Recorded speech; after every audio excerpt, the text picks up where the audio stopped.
Hello, everybody. I'm going to get into today's news, and I'm going to do this quick because, well, had a technical problem. When you have a mixer, well, let me start out the day right. So this episode of the ohmTown Daily News Show is for December 6th, 2022. I am Mayor Watt, and that is ohmTown.com, but I've been getting more and more back into the saddle of VR, and I decided to move one of my controllers. I've already done this show once before today, and I deleted it because, well, when I moved the controller for my VR headset, I mashed the mute button, but didn't notice it. This is how the sausage is made. So, again, I am Mayor Watt. That is ohmTown.com. Let's get into today's news. I'm going to rush through it. It'll be the fastest 10 that I've done here. Hogan orders TikTok ban for Maryland government employees. What I said in the previous attempt at this, and I won't say this about everything that I've already talked about, but I don't know how you can possibly stop somebody from using a website unless you ban it outright and block it as a firewall rule somewhere on the US's perimeter edge firewall. I don't see how you can stop government employees from using their private stuff. I think it's unenforceable, but hey, here's to the government computers will be blocked from accessing TikTok. Olafimian Ocean is the name. I'm not sure if I guarantee you I'm not pronouncing it properly, but at any rate, this article is over at The Hill. And so Larry Hogan, who is the governor of Maryland, cites security concerns over the Chinese-based owner ByteDance, which happens to be the owner of my headset. Dear God, I am probably going to be monitored. You know what? I don't know. Maybe I'll have to get rid of my headset. Anyway, I'm not going to do that. Yeah, maybe I will. I don't know. Depends on what happens with my firewalls. This could be bad. Particularly based on something else that I read and watched today about, I guess it's UEFI or UFI. I don't know how to pronounce it. And there's a security issue there. And people got bent out of shape because of U.S. surveillance of U.S. Imagine what Chinese surveillance is. Let's move on to the next article. The next article is experts warn doomsday scenario for Colorado River Basin possible in 2023. ohmTown has had a few of these doomsday Colorado River Basin possible issues over its creation. So ohmTown's been around for a couple of years privately, and then I opened it up here in January of this year, and or January of 2022, because we're right around the corner from good old 2023, right? Let's hope that 2023 is a better year than doomsday scenario for the Colorado River Basin. So it says here, the problem with massive projects like Lake Powell and Glen Canyon Dam, said one climate journalist, is that they were engineered for a climate that no longer exists. And when you click this link, you get taken over to commondreams.org. The author of this is Julia Conley. And there's some serious issues here because this is all about the water that's going to be pumped California, right? So Arizona, Nevada, parts of Mexico use the water from rapidly shrinking Colorado River. Officials in the region are examining how they can keep Lake Powell and Lake Mead, the largest human-made reservoirs in the U.S., from reaching dangerous dead pool status, which basically means that the power generation systems can't provide any water, can't provide any power based on the water pressure from water flowing out of the dam. So, you know, like California, you're going to end up with ever increasing water prices, ever increasing power prices, ever increasing everything prices. And when the providers of said water can no longer do it, Arizona, Nevada, parts of Mexico that use the water are going to get into some serious trouble. And as I was saying, the standard rate for low cost power generated by Glen Canyon Dam is $30 per megawatt hour. But with the dam already producing 40% less power than it originally did, customers this past summer faced prices as high as $1,000 per megawatt hour as they sought electricity on the open market. So you suffer, my profit. Let's move on to the next article. Like I said, I was going to try and go through these really fast, but you know, some of these articles grab me and I just have to comment, talk about them. I won't be able to really spend a lot of time talking about them today because, well, I've already done the show once, but had a technical issue, like I said at the beginning of the show, and I need to get out of here. Unfortunately today, I'd love to stay longer. I really try every day, but it's just not in the cards. The next article, though, is in the Smack Talk channel. Apple adding hundreds of App Store price points as low as 29 cents. So this is really interesting because I thought that you could just type it in. I don't remember the Apple storefront pricing mechanism. I've had a couple of apps in the Android store and in the App Store, Apple App Store. But I don't remember.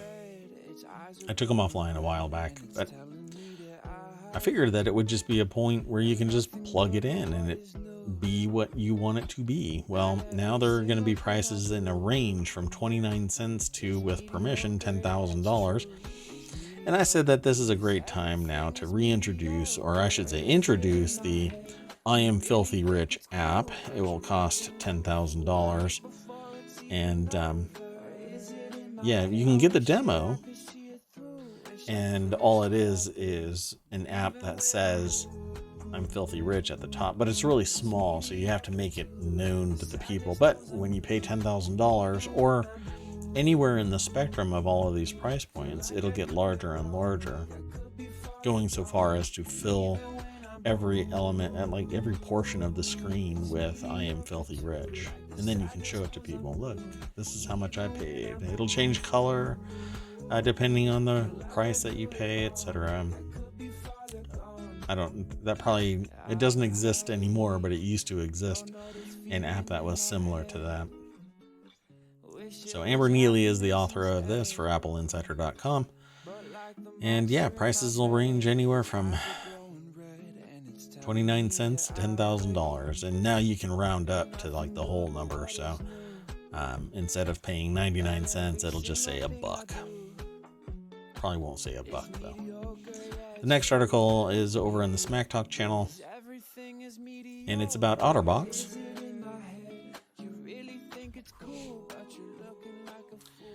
And it's waterproof your phone. So I am an avid diver. I said this at the several times now, that I'm a diver and I love going to the beach and I love getting my scuba equipment. I haven't been able to do that, so I am a recovering diver. I try to hit the water when I can, but it never happens. So I am now landlocked and can't dive. But maybe I'll get near a pool sometime. Maybe I'll fall in. I don't know. Or go to a river and you end up dropping your phone. So you get something like this. This is the OtterBox Frey, I guess it is, or Free, F-R-E series case. Tyler Hayes over at appleinsider.com is the author of this article and did a review on it. Basically, it says that it is waterproof. I think it's to 3 meters. Hold on one second. You know, I don't remember what it was. So hold on one second. Let's find it. So it can handle 30 minutes, right? Yeah. So it can be underwater for 30 minutes, 2 meters. Oh no, I'm sorry. Strike that. It's 1 hour at 2 meters and IP68 rating. But what's really cool about this is if you're looking at the picture, it actually has like a gasket around it. So you can clip the two pieces together and it encloses the entire phone. And even the cameras, because that has been a means for water to infiltrate because it's still just kind of pressure fitting. So yeah, let's see what the price is on this thing. I think it's $100. Yeah, so there it is. The case is available for purchase at OtterBox for $100. This one that they're demonstrating is pink and purple. Okay, let me move on to the next article. Keep on hustling through this. Try to make it as fast as possible. Because, yeah, I gotta get out of here. So, the next article is in the Word in Tech. Telescope-inspired microscope sees molecules in 6D. This is really cool. So, they used inspiration from the James Webb Space Telescope, but for microscopic scale. Pretty fascinating. It gathers more light and focuses it, and also allows you to manipulate that light to change the dimensionality of the object that is under the microscope, so to speak, in the microscope and at the microscopic scale. So like the Space Telescope, the radially and azimuthally, because azimuthally polarized multi-view reflector, or raw MVR telescope, depends on gathering as much light as possible. But instead of using that light to see things far away, it uses it to discern different features of tiny fluorescent molecules attached to proteins and cell membranes. Pardon me one second. So currently the microscopes in this domain face challenges creating biological images. For one thing, such small amounts of light given off by the fluorescent molecules are sensitive to the slightest aberrations, including the murky environment inside a cell. Because of this, precise imaging relies more heavily on computer processing to sort out orientation after an image has been captured. But in this case, you're basically angling light in different ways to see more of the structure inside. Pretty cool. I like that. So the next article is crypto lenders are suffering as Bitcoin miners are unable to pay back gigantic loans. This one is really interesting because I've already done these. That's right. Sorry. So if you go to ohmTown.showbot.tv, you'll see the articles already submitted. I'm actually putting them in the chat again because I'm redoing this.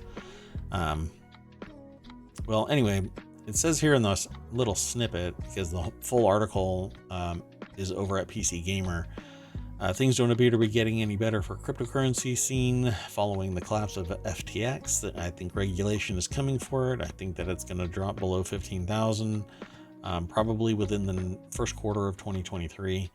But that's separate from this. Because of the collapse, it says one of the biggest lenders, the publicly traded NYDIG, stands to lose hundreds of millions of dollars as multiple borrowers, such as Iris Energy, who secured a $108 million loan, are expected to default. The bankrupt BlockFi owes the firm $54 million. Another borrower, Stronghold Digital Mining, returned around 26,200 mining rigs in August, Bloomberg says, to get rid of its $67 million NYDIG debt. Crypto and Bitcoin, well, cryptocurrencies of all kinds. Regulation is coming for you. You had better prepare. And if you already have a whole bunch of money and you think you're a millionaire, you better start selling that stuff, because U.S. regulatory actions are on the way, particularly because of things like FTX and all of this arcane stuff that, as far as FTX, seems like they didn't really regulate themselves. They are the poster child for what is going to end up being massive regulation on the crypto world. This is George Jimenez, and it says here that Ethan Vera, COO of Luxor Technologies, told Bloomberg that miners ended up dictating a lot of the loan terms as crypto mining boomed, and they offered mining rigs they bought with the loans as collateral, which isn't really uncommon. Like, what is the collateral is the item that you're purchasing. It's the same as a car, for crying out loud. Not that big of a deal. So if they couldn't repay the loans, they simply gave up the machines. Machines, by the way, whose value dropped as much as, or at least 85% from just last month, according to the reporting. That's a Bloomberg report. So yeah, I think that it's really going to be a problem, because if they already over leveraged their money by getting a loan for the equipment that they can't afford to pay, that unless they've made some serious bank with the Bitcoin that they mined, they are not going to be able to pay back that loan. So I'm thinking that they're going to be giving up a whole bunch of mining rigs. Anybody out there need some mining rigs? You know, big data, computer science, AI, anything can use these? Not sure. Let's move on to the next article. I will hustle through these. Let me drop this in just in case. Not really just in case. I need to. The ratings game. Apple confirms it's one of TSMC's first Arizona customers, while Intel preps for returning to cutting edge in 2023. This was a really interesting article, because I have been saying for about a decade now that we need to return some manufacturing to our domestic shores here in the United States, because if anything happens or somebody just gets sick of our crap, they can just turn it off. And I feel like I'm witnessing that right now. Supply chain issues have been or are mitigated possibly within a year. And we're 2.5 years into this now, so something seems weird about it. Well, Wallace Witkowski did this article over here about TSMC's first Arizona customers for MarketWatch.com. And TSMC is bringing a fab here to Arizona, and then apparently there's going to be one in Nevada. Or another one. I seem to think that there's two of them. But Apple actually has its own design now. It's fully licensed. It's theirs. They actually own it. But TSMC is the one that actually builds it, manufactures it. So everything that was overseas, all of the extra costs, all of the quality control personnel, and all of the operations that are foreign stashed will be returning domestically. And let's see if it says no, I don't know, they're just, this is all about Intel and other things, but the reality is that it's a boost of the local economy in Arizona, $40 billion from $12 billion, and we'll build a second silicon wafer fabrication plant in Phoenix, Arizona. So it's going to be interesting to watch companies bring it back home, but it's going to be more expensive. will it actually impact anything? I don't know. Everything seems to be going up in price. Now's the time to just blur the line by raising the prices to match everything else. But for us here in the States, it's all about rules and regulation, and the reason why we have them is because of the FTXs in the world. It's about the people that are taking risk with other people's money, health, safety, etc., etc., etc. You know, the businesses will do whatever they can to make money, even at the cost of people's health and everything, anything else, because they're not the ones that are boots on the ground. Yeah. Anyway, the next article is Vampire Survivors might finally be getting vampires in the new expansion. Pardon me, I'm sorry. So, Legacy of Moonspell is the first DLC for Vampire Survivors and introduces a brand new stage, new characters, new monsters, and new weapons to slaughter them with. And there might even be some hidden mysteries for those of an inquiring, I'd say, mind. That my aggregator truncates the article. Well, anyway, apparently vampires might be in this expansion. Maybe that's what I should be doing. I should be a Vampire Survivors mainstreamer. That's what I will do. Jay Peters is the author over at TheVerge.com. And it says here, regardless of whether vampires show up, the DLC looks to be a good expansion. In addition to 8 characters, 13 weapons, new music, there's also a new stage. Is their name Puncle? P-O-N-C-L-E? That Puncle is calling the biggest yet, with several different environments featuring their own challenges and monsters. I have an idea for this, but I want to bring it to the market. So if you're a programmer and you're a game designer, software engineer, you want to build something for me, let me know. Black Grandma's home raided by SWAT based on faulty Find My iPhone screenshot. How about that one? That one's interesting. You know, I'm not sure if I actually posted this one into Showbot, but we'll let it go. Oh, it is a duplicate. Okay. Well, Colorado grandmother was subjected to a full SWAT raid on her home in January, all thanks to detective who used a screenshot of the iPhone's inaccurate screenshot from Find My. Really? How dense? To obtain a search warrant. A lawsuit filed in county court last week claims. I didn't check up this article to see when this was, but it was today, for crying out loud. A Colorado home of Ruby Johnson, 77, was raided by SWAT team based on the Find My iPhone app. I mean, you have to be out of your mind. The stolen goods they were looking for weren't there, obviously. This is an article by Trone Dowd over at Vice.com. And there she is, Ruby Johnson, standing outside her home in Colorado as a Denver SWAT team raid it. A person should lose their job. Is anyone else in the house? One of the Denver Police Department officers asked Johnson. This is a failure all the way up and down, according to body camera footage obtained by local NBC News affiliate 9 News earlier this year. Wow.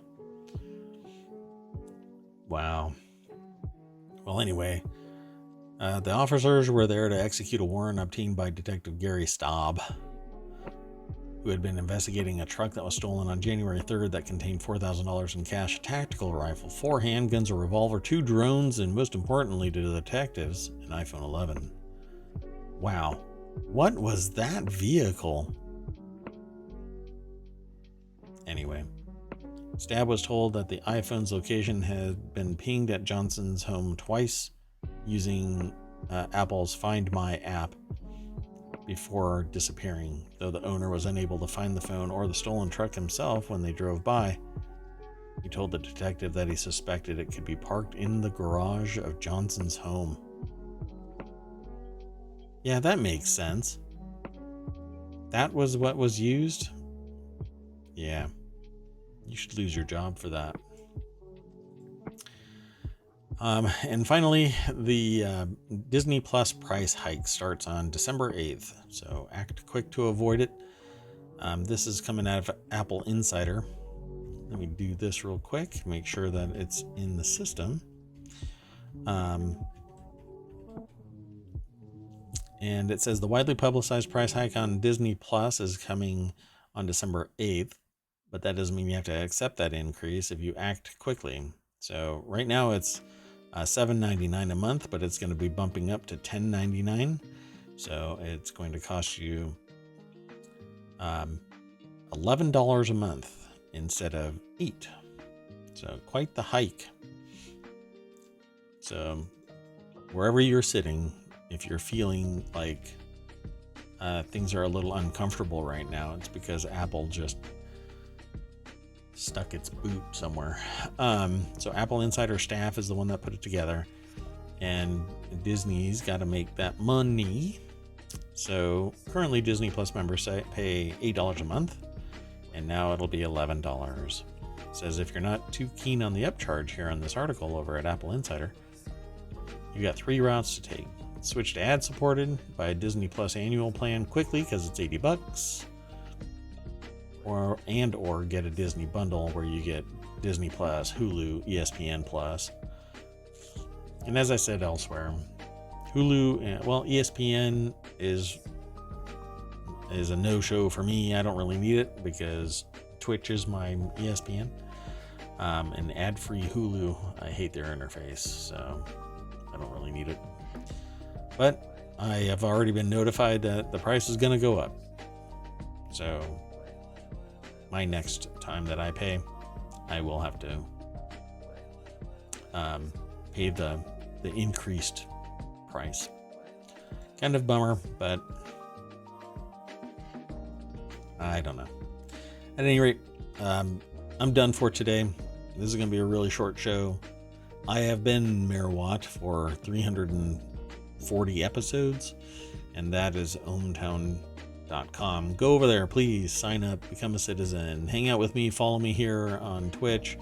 Long-term storage is over on YouTube, and yeah, I'm pretty much everywhere else too.